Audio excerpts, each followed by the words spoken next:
Average Dude has something to say about... Okay, ladies and gentlemen, welcome back. I said last time I was going to go over why we don't really talk about daydreams, and daydreaming in particular. Oh, good heaven, this whole research into daydreams has taken so long because the more I find, the more questions I end up having, and the more disgusted I am at the information that it's ridiculous. We have a problem even talking about daydreaming. We are that childish. It's ridiculous. I've already spoken about Mozart and how brilliant he was and why he was such a success. His father was a composer, and he wasn't exactly happy about basically putting an end to his own career. But when Mozart himself was a kindergartner, about 5 years old, it became very clear to his father that he had no business personally composing anything, that his son was the one that needed to do it, and right now. So he put the kibosh on his personal dreams, and he completely invested in his son's future. In order for someone like Mozart to have been successful, it required you have to encourage these kids, and you have to give them instruments in which you have to give them focus, you have to give them the skills to properly channel their creativity, and you have to properly socialize these individuals. That's what happened with Mozart. He was given every tool possible and every avenue. He was given so much encouragement. He was given his whole entire life at that point was to create music. And boy did he ever. Pulled him out of his hiney. And he was properly socialized. But not everyone that is extremely creative is fortunate enough. Emily Dickinson, a very, very famous American poet,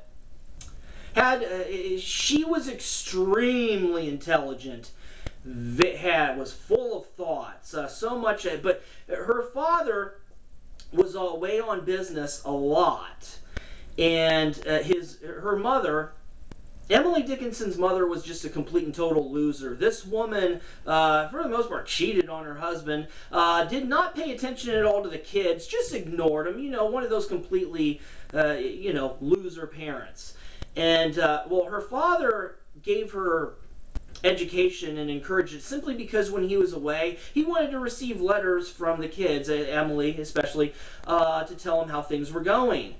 Well, she learned how to write, and she definitely took that to heart. She was writing poems pretty much every day of her entire existence while she was on this earth. She was creative, but she was not properly socialized. Her ridiculous loser of a mother did not encourage the proper socialization of Emily at all. So anytime Emily had problems with her peers or other kids, or I can't go home, I'm sick, and of course I'll pull her from school and she stays home, and she was a loner. She spent most of her life alone, locked in the house, writing, and you have to give these people and encourage them. You have to encourage them to paint the paintings, sculpt the sculptures, create the music, or write the stories or poems or what have you, but you also need to properly socialize them, and that requires the rest of us to actually talk to them, encourage them to get out into the world, to give them those skills, because if we don't, they're just going to become hermits. And I've spoken about this in the last 2 episodes that I've done with people that are overly involved in the dream world, so to speak, when they're awake. In La La Land, we don't know. Where did this all start? I will give you what I found. There's one particular YouTuber that wanted me to go over this. I'm not going to give the name. I made a promise on that one. I really don't know.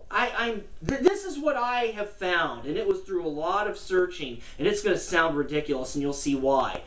When the Industrial Revolution happened here in America, apparently we were so afraid that if people were daydreaming, accidents would happen, people would get hurt on the job, and that kind of crap. Now, they have a partial point.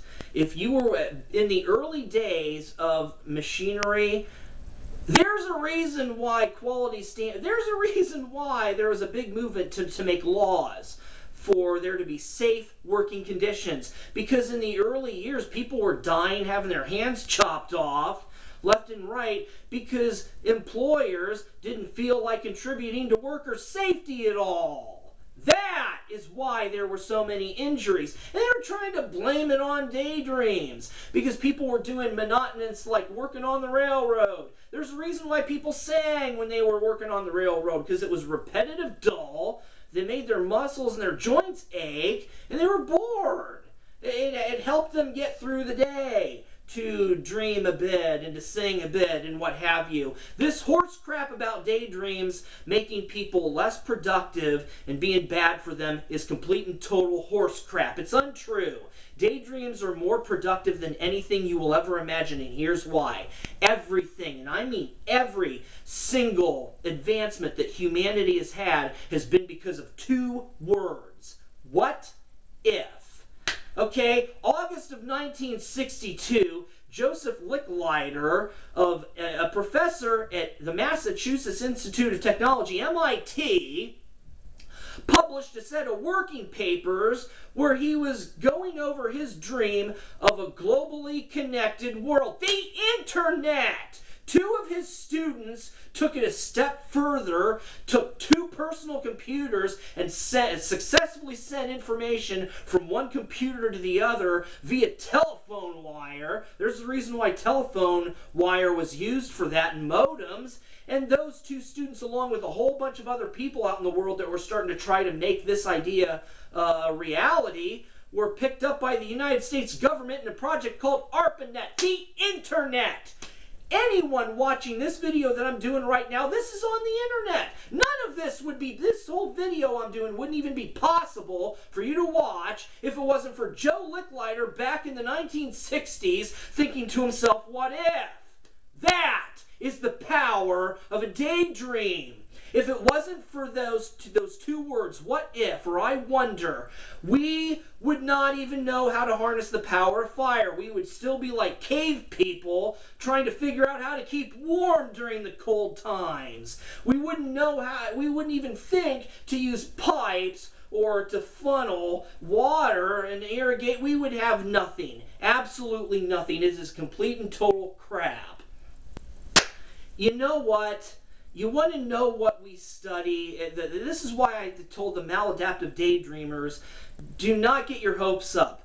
The world, the scientific world, the world does not care about what your situation is. Because as far as studies go, we don't talk about it. We would rather talk about our kinky, hot sex lives.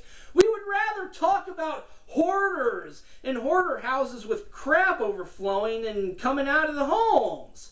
We would rather talk about anything other than daydreams. And we would rather do studies on other things. Want to know what kind of studies that we take more seriously? Yes, ladies and gentlemen, we would much rather do scientific studies and have serious discussions about farts, gas, ass gas, flatulence. Remember Al Gore when he was running for president in the United States? Citizens of America, we must control the flatulence from our cows. We got global warming. That whole thing, yeah, we would rather do science. Our government took that more seriously than daydreams. Farts get more serious attention. Oh, heaven's sakes. I'm going to go ahead and cut this video short because this is running long, but I'm going to go over what study is actually being taken seriously in the scientific community. It's going to blow your mind. That is coming next. I'm going to film it right now. Everybody, take care.